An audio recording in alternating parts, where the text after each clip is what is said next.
നമസ്കാരം പ്രിയപ്പെട്ടവരെ, നമ്മളേറെ ആകാംക്ഷയോടെ കാത്തിരുന്ന ഒരു വിധിയാണ് പാലക്കാടിൻ്റെ എം പി ആയിട്ടുള്ള രാഹുൽ മാങ്കൂട്ടത്തിൻ്റെ മുൻകൂർ ജാമ്യാപേക്ഷ കോടതി തള്ളി എന്നുള്ളൊരു വാർത്തയാണ് ഇപ്പോൾ കേൾക്കുന്നത്. അടച്ചിട്ട മുറിയിൽ ഏതാണ്ട് 24 മണിക്കൂറാണ് രണ്ടുപേരുടെയും വക്കീലുകൾ അങ്ങോട്ടും ഇങ്ങോട്ടും വാദപ്രതിവാദം നടത്തി. അവസാനം കോടതി ഒരു തീരുമാനത്തിലെത്തിയിരിക്കുന്നു. രാഹുൽ മാങ്കൂട്ടത്തിന് മുൻകൂർ ജാമ്യം നൽകേണ്ടതില്ല. കാരണം അദ്ദേഹം പുറത്തിറങ്ങിക്കഴിഞ്ഞാൽ സാക്ഷികളെയും വാദിയെയൊക്കെ സ്വാധീനിക്കും എന്ന തരത്തിൽ ഒരു പരാമർശം നടത്തിയിരിക്കുന്നു. വളരെ ഗുരുതരമായിട്ടുള്ള ചില ആരോപണങ്ങളാണ് രാഹുൽ മാങ്കൂട്ടത്ത് ഈ ഇരയാക്കപ്പെട്ടു എന്ന് പറയുന്ന ഈ ഒരു പെണ്ണിനെതിരെ കോടതിയിൽ സമർപ്പിച്ചെങ്കിലും അതെല്ലാം തള്ളിക്കൊണ്ടാണ് കോടതിയിൽ ഇത്തരത്തിലൊരു തീരുമാനം എടുത്തിരിക്കുന്നത്. രാഹുൽ മാങ്കൂട്ടത്തിനെതിരെ ആദ്യം മുന്നോട്ട് വരുന്നത് ഒരു യുവനടിയായിരുന്നു അല്ലേ. പിന്നീട് ആ യുവനടി പല പ്രാവശ്യം വാക്കുകൾ മാറ്റി പറയുന്നതൊക്കെ നമ്മൾ കേട്ടതാണ്. കഴിഞ്ഞ ദിവസം ഒരു ഓൺലൈൻ മാധ്യമത്തിന് നൽകിയിട്ടുള്ള ഒരു ഇന്റർവ്യൂവിലെ ഒരു പ്രധാനപ്പെട്ട ഒരു ഭാഗം എൻ്റെ പ്രിയപ്പെട്ട പ്രേക്ഷകരെ ഞാനൊന്ന് കാണിക്കാം. ആ ഒരു വീഡിയോ ഒന്ന് കണ്ടിട്ട് നമുക്ക് ഈ എക്സ്ക്ലൂസീവ് ന്യൂസിലേക്ക് ഒന്ന് പോവാം. ആദ്യം ഈ യുവനടി പറയുന്നത് എന്താണ് എന്ന് എൻ്റെ പ്രിയപ്പെട്ട പ്രേക്ഷകർ നിങ്ങളൊന്ന് കേട്ടോ. ഇങ്ങനെ ഫേമസ് ആയതുകൊണ്ടാണോന്ന് അറിയില്ല, എന്റെ ഇൻബോക്സുകളിൽ വരുന്ന മെസ്സേജുകൾക്കൊക്കെ വലിയൊരു കുറവ് ഇടിവ് സംഭവിച്ചിട്ടുണ്ട്. മോളസേ ചക്കരെ ഈ സുന്ദരിയാണ് അങ്ങനെയൊക്കെയുള്ള സാധനങ്ങൾ ഇപ്പൊ വരുന്നില്ല. പിന്നെ അത് മാത്രമേ ഉണ്ടായിരുന്നുള്ളൂ. അതിന് ചെറിയൊരു വിഷമം എനിക്കുണ്ട്.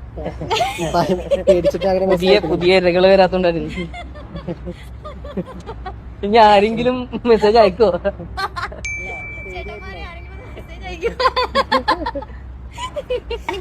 ചേച്ചിയെ കുറിച്ച് ഞാൻ ഒരു തെറ്റായിട്ടും പറയുന്നില്ല. ചേച്ചിയാണ് ഈ കേരളത്തിലെ നല്ല ഇന്ത്യയിലെ തന്നെ ഏറ്റവും സുന്ദരിയായിട്ടുള്ള ചക്കര മോളാണ്. ചേച്ചി എന്തെങ്കിലും പറഞ്ഞു കഴിഞ്ഞിട്ട് കേസിന്റെ പുറകെ ഒന്നും നടക്കാൻ എനിക്ക് സമയമില്ല. അതുകൊണ്ട് വീഡിയോ കാണുന്ന ആളുകളോട് പറയാം, ചേച്ചിയെ മോശമായിട്ട് ഒന്നും തന്നെ പറയാൻ പാടില്ല. പക്ഷേ ചേച്ചിക്ക് എന്നാലും ആ ഒരു വിഷമമുണ്ട്.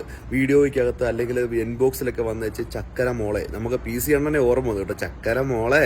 അപ്പൊ ഈ ചക്കര മോളെ, പൊന്നെ, മുത്തേ, സുന്ദരിയെ എന്നൊക്കെ വിളിക്കുന്ന ആളുകളുടെ ഒരു കുറവ് ചേച്ചിക്ക് ഭയങ്കരമായിട്ട് ഫീൽ ചെയ്യുന്നുണ്ട്. അതുകൊണ്ട് ഈ വീഡിയോ കാണുന്ന ആരെങ്കിലും, ചേച്ചി നല്ല കുടുംബത്തിൽ പറഞ്ഞ ഒരു കുട്ടിയാണ്. അതുകൊണ്ടാണ് ചേച്ചി വന്ന ചില കാര്യങ്ങൾ പൊതുസമൂഹത്തിന്റെ മുന്നിലേക്ക് എത്തിക്കുകയും, പക്ഷേ കേസും ഒന്നുമില്ല, ചേച്ചി ഒന്ന് പറഞ്ഞെന്ന് മാത്രമേ ഉള്ളൂ. അതുകൊണ്ട് കേസും കാര്യങ്ങളും ഒന്നുമില്ല. അതിനുശേഷം ചേച്ചി ഇങ്ങനെ സന്തോഷിച്ച് അർമാദിച്ച് നന്നായിട്ട് നടക്കണം. അതുകൊണ്ട് ഈ കുടുംബത്തിൽ പറഞ്ഞ ചേച്ചിനെ കുറിച്ച് കുടുംബത്തിൽ പറക്കാത്ത ഏതെങ്കിലും തെണ്ടികൾ എന്തെങ്കിലും പറഞ്ഞു കഴിഞ്ഞാൽ ഉണ്ടല്ലോ, അതുകൊണ്ട് ഇത് കേട്ട ഉടനെ തന്നെ ഈ കുടുംബത്തിൽ പറക്കാത്തവന്മാർ എന്ന് വെച്ച് ചേച്ചിയുടെ ഇൻബോക്സിൽ പൊന്നെ മുത്തേ എന്നൊന്നും വിളിക്കാൻ നിൽക്കല്ലേ. അത് കഴിഞ്ഞിട്ട് പൊന്നെ മുത്തേ എന്നൊക്കെ വിളിക്കാൻ നിൽക്കുന്നവരുടെ അടുത്ത് വളരെ പ്രധാനപ്പെട്ട ഒരു കാര്യം പറയാനുള്ളത്, നാളെ ഈ പൊന്നെ മുത്തേ എന്ന് പറയുന്നവർക്ക് എതിരെ ചിലപ്പം ഈ പറയപ്പെടുന്ന ആൾക്കാർ കേസും കൂട്ടുപാട്ടൊക്കെ പോയി കഴിഞ്ഞാൽ ഇപ്പൊ രാഹുൽ മാങ്കൂട്ടത്തിന്റെ, രാഹുൽ ഈശ്വറിന്റെ, സന്ദീപ് വാര്യറിന്റെ ഇവരുടെയൊക്കെ അവസ്ഥയിലേക്ക് നമ്മൾ പോയിട്ട് വരും. അതുകൊണ്ട് ഒരു കാരണവശാലും നമ്മൾ ഒരു കുറ്റവും പറയാൻ പാടില്ല. ഇവരൊക്കെ ഈ സമൂഹത്തിൽ ചെയ്യുന്ന നന്മകൾ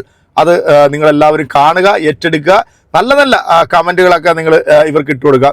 ഇപ്പോൾ എന്തായാലും രാഹുൽ മാങ്കൂട്ടത്തിൻ്റെ ഈ ഒരു കേസിൻ്റെ വിധി പുറത്തു വന്നപ്പോഴത്തേക്ക് പെട്ടെന്ന് ഞാൻ ശ്രദ്ധിച്ചതും നമ്മുടെ ഈ ഒരു കുഞ്ഞുവാവയുടെ ഒരു വീഡിയോ ആയിരുന്നു. അതിനകത്ത് കുഞ്ഞുവാവ പറയുന്നത് എന്താണ് എന്നുകൂടെ എൻ്റെ പ്രിയപ്പെട്ട പ്രേക്ഷകരെ നിങ്ങളൊന്ന് കേൾക്കുക, കാണുക, എന്നിട്ട് നിങ്ങളുടെ കമൻ്റ് അറിയിക്കുക. പോവാം. ഈ കേസ് വളരെ പ്രധാനപ്പെട്ട പ്രതികരണം യുവനദി റെനി സംസാരിക്കുന്നു തത്സമയം. ഇത് സ്ത്രീകളുടെ വിജയത്തിന്റെ ഒരു തുടക്കം എന്ന് തന്നെ പറയാം. അതിജീവിതകൾ നേരിട്ടിട്ടുള്ള ക്രൂര പീഡനത്തിന് അവർക്ക് കിട്ടുന്ന ഒരു നീതിയുടെ തുടക്കം മാത്രമാണ് ഇത്. അവർക്ക് അവരുടെ സന്തോഷത്തിൽ ഞാനും പങ്കുചേരുന്നുണ്ട്. ഇപ്പോൾ ഇനിയും അതിജീവിതകളുണ്ട് എന്നാണ് മനസ്സിലാക്കുന്നത്. അവരും ഇതിൻ്റെ ഭാഗമാകണം, നിങ്ങളുടെ നീതി കണ്ടെത്തണം എന്ന് ഞാൻ അഭ്യർത്ഥിക്കുകയാണ്. കൂടാതെ പാർട്ടിയോട് പറയാനുള്ളത്, ഇപ്പോഴാണെങ്കിലും സ്ത്രീപക്ഷമായി ഒരു നടപടി സ്വീകരിച്ചതിൽ ഒരുപാട് നന്ദിയുണ്ട്. ഒരുപാട് നന്ദിയുണ്ട്. നേതൃത്വത്തിന് എല്ലാവരോടും തന്നെ നന്ദി അറിയിക്കുകയാണ്. എല്ലാ അതിജീവിതകളുടെ പേരിലുമുള്ള നന്ദി അറിയിക്കുകയാണ്. അവസാന നിമിഷം വരെ കോൺഗ്രസ് സംരക്ഷിക്കാൻ വേണ്ടി ശ്രമിച്ചു എന്നൊരു ആക്ഷേപമുണ്ടോ? ഇല്ല, അതിനെക്കുറിച്ചൊന്നും ഞാൻ പറയുന്നില്ല. എന്തായാലും സത്യമേവ ജയതേ എന്ന് പറഞ്ഞതുപോലെ തന്നെ സത്യം തന്നെ വരും. ഒരുപാട് സൈബർ അറ്റാക്കുകൾ നേരിടേണ്ടി വന്നു. ഇതെല്ലാം ഉണ്ടാക്കിയ കഥകളാണ്, വെറുതെ പറഞ്ഞതാണ് എന്നുള്ളത് ഇപ്പോൾ കോടതി തന്നെ അങ്ങനെ അല്ല എന്നുള്ള ആദ്യ സൂചന നൽകിയിരിക്കുകയാണ്. അപ്പോൾ സത്യം പറഞ്ഞാൽ അത്രയും വിഷമത്തോടു കൂടി ഞാൻ പറഞ്ഞുപോയ ഒരു കാര്യത്തിൻ്റെ പേരിൽ ഒരുപാട് അനുഭവിക്കേണ്ടി വന്നു. അത്രയും വിഷമമുണ്ട്. പക്ഷെ എൻ്റെ സഹോദരിമാർക്ക് നീതി കിട്ടുന്നതിൻ്റെ ഒരു കാരണമായി, ഒരു നിമിത്തമായി എന്നുള്ളതിൽ അത്യന്തം ആനന്ദമുണ്ട്, ചാരിതാർത്ഥ്യമുണ്ട്. ഏറ്റവും കൂടുതൽ പറയാനുള്ള നിങ്ങൾ മാധ്യമങ്ങളോടാണ്. മാധ്യമങ്ങൾ വഹിച്ച പങ്ക്, ചില റിപ്പോർട്ടർമാരും ചിലരും ഒക്കെ വഹിച്ച പങ്ക് വളരെ വളരെ വലുതാണ്. ഒരുപാട് താങ്ക്സ്, ഒരുപാട് നന്ദി. മറ്റൊരു യുവതിയും രംഗത്ത് വന്നിരുന്നു. പരസ്യമായി തന്നെ ഡൽഹിയിലേക്ക് വരണം ആവശ്യപ്പെട്ടുകൊണ്ട് രംഗത്ത് വന്നിരുന്നു. അപ്പോൾ അങ്ങനെ സംഘടനകത്തിന് ഒരു വട്ടം സ്ത്രീകൾ ഈ അനുഭവം നേരിട്ടിട്ടുണ്ട് രാഹുലിന്.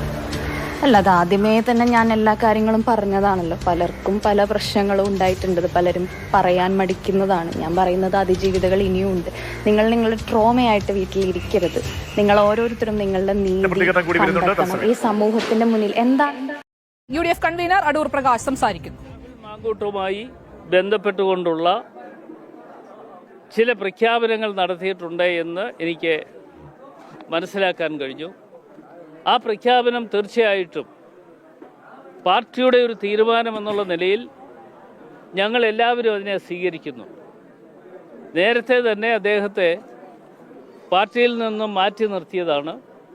മാറ്റി നിർത്തുക മാത്രമല്ല, പാർലമെൻ്ററി പാർട്ടിയിൽ നിന്നും അതുകൂടാതെ തന്നെ MLA എന്നുള്ള നിലയിലുള്ള പ്രവർത്തനങ്ങളിലും മറ്റും അതിൽ കൂടുതൽ സൗകര്യങ്ങൾ ഒരുക്കി കൊടുക്കണ്ട എന്ന തീരുമാനങ്ങൾ കൈക്കൊണ്ടിരുന്നതാണ്. അതിൻ്റെ അടിസ്ഥാനത്തിലാണ് KPCC അധ്യക്ഷൻ തന്നെ ഇപ്പോൾ പറഞ്ഞിട്ടുള്ളത് ആ പാർട്ടിയിൽ നിന്നും ഈ കോടതിയുടെ വിധിയുടെ അടിസ്ഥാനത്തിൽ തന്നെ പാർട്ടിയിൽ നിന്നും പുറത്താക്കി എന്ന് തന്നെ അദ്ദേഹം പ്രഖ്യാപിച്ചിട്ടുണ്ട്. അത് പൂർണ്ണമായി ഞങ്ങളെല്ലാവരും സ്വീകരിക്കുകയാണ്. അതോടൊപ്പം കോൺഗ്രസ് എടുക്കുന്ന ഒരു തീരുമാനം, ആ തീരുമാനത്തിൽ യാതൊരു വെള്ളം ചേർക്കലും ഇല്ലാതെ ഞങ്ങൾ മുമ്പോട്ട് പോകും എന്ന് നിങ്ങൾ ഓരോരുത്തരെ അറിയിക്കുന്നു. അതായത് രാഹുൽ മാങ്കൂട്ടത്തിന്റെ ജാമ്യം നിഷേധിച്ചു എന്നറിഞ്ഞപ്പോഴത്തേക്ക് അതിലുള്ള ആ ഒരു നീതി ലഭിച്ചതിൻ്റെ, അതിജീവിതകൾക്ക് നീതി ലഭിച്ചതിൻ്റെ ആ ഒരു സന്തോഷമാണ് വിങ്ങിപ്പൊട്ടുന്ന മനസ്സോടുകൂടി യുവനടി ഈ മാധ്യമങ്ങളുടെ മുമ്പിൽ തുറന്നു പറഞ്ഞത്. കാരണം ആദ്യം ഇത് രംഗത്ത് വരുന്നത് ഈ പറയപ്പെടുന്ന നടിയാണ്. അത് ആർജവത്തോടെ തന്നെയാണ് വന്ന് എല്ലാം പറഞ്ഞത്. പിന്നെ അവസാനം എന്നെ ആ രീതിയിലൊന്നും പുള്ളിക്കാരൻ നോക്കിയിട്ടില്ല, പക്ഷെ ചില മെസ്സേജുകളും കാര്യങ്ങളൊക്കെ മാത്രമാണ് എനിക്ക് അയച്ചത് എന്ന് പറഞ്ഞു. ഇപ്പം പാർട്ടി പോലും രാഹുൽ മാങ്കൂട്ടത്തിന് കൈയൊഴിഞ്ഞിരിക്കുകയാണ്. കാരണം മുൻകൂർ ജാമ്യത്തിന് വേണ്ടി അപേക്ഷിച്ച ആ വാദങ്ങളൊക്കെ കേട്ടതിന് ശേഷമാണ് കോടതി ഇത്തരത്തിലൊരു തീരുമാനമെടുത്തത്. ഇനി വരും ദിവസങ്ങളിൽ ഇപ്പോൾ രാഹുൽ മാങ്കൂട്ടത്തിനെ അറസ്റ്റ് ചെയ്യുമോ, രാഹുൽ മാങ്കൂട്ടത്ത് കീഴടങ്ങുമോ, രാഹുൽ മാങ്കൂട്ടത്ത് ആത്മഹത്യ ചെയ്യും എന്നുള്ള ഒരു സൂചനയും കൂടെ ഇതിനടക്കം തന്നെ പറയപ്പെടുന്നുണ്ട്. കോടതി വിധിയെ നമ്മൾ മാനിക്കുന്നു എന്നുള്ളതാണ്. പക്ഷെ ഇതിനകത്ത് ഇനിയും അറിയേണ്ടതുണ്ട് രാഹുൽ മാങ്കൂട്ടത്ത് തെറ്റുകാരനാണോ ഇല്ലയോ എന്നുള്ളത്.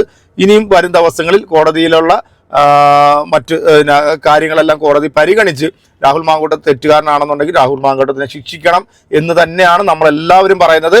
മറിച്ച് രാഹുൽ മാങ്കൂട്ടത്ത് തെറ്റുകാരനല്ല എന്ന് കോടതി വിധിക്കുകയാണെന്നുണ്ടെങ്കിൽ ഈ പറയപ്പെടുന്ന ആൾക്കാർ, അല്ലെങ്കിൽ ഇപ്പൊ ഈ പാർട്ടിയിൽ നിന്നൊക്കെ പുറത്താക്കിയെന്നൊക്കെ പറഞ്ഞ് വലിയ രീതിയിൽ വന്നുകൊണ്ട് ഗീർവാണം മുഴക്കുന്നുണ്ടല്ലോ ചില നേതാക്കന്മാർ, അവരെല്ലാം ഇതിനുത്തരം പറയേണ്ടി തന്നെ വരും. ഇനി രാഹുൽ മാങ്കൂട്ടത്ത് തെറ്റുകാരനാണെന്നുണ്ടെങ്കിൽ ഇവരെടുത്തിരിക്കുന്ന നിലപാടുകൾ അത് സ്വാഗതാർഹമെന്നും നമ്മളെന്തായാലും പറയും. എന്തായാലും എൻ്റെ പ്രിയപ്പെട്ട പ്രേക്ഷകരെ, ഈ ഒരു വീഡിയോയുമായി ബന്ധപ്പെട്ട് നിങ്ങളുടെ വിലയേറിയ അഭിപ്രായങ്ങളും കമൻറ്റുകളും നമ്മുടെ കമൻറ്റ് ബോക്സിൽ അറിയിക്കുക. വീണ്ടും അടുത്തൊരു വീഡിയോയിൽ കാണാം. അതുവരേക്കും എല്ലാവർക്കും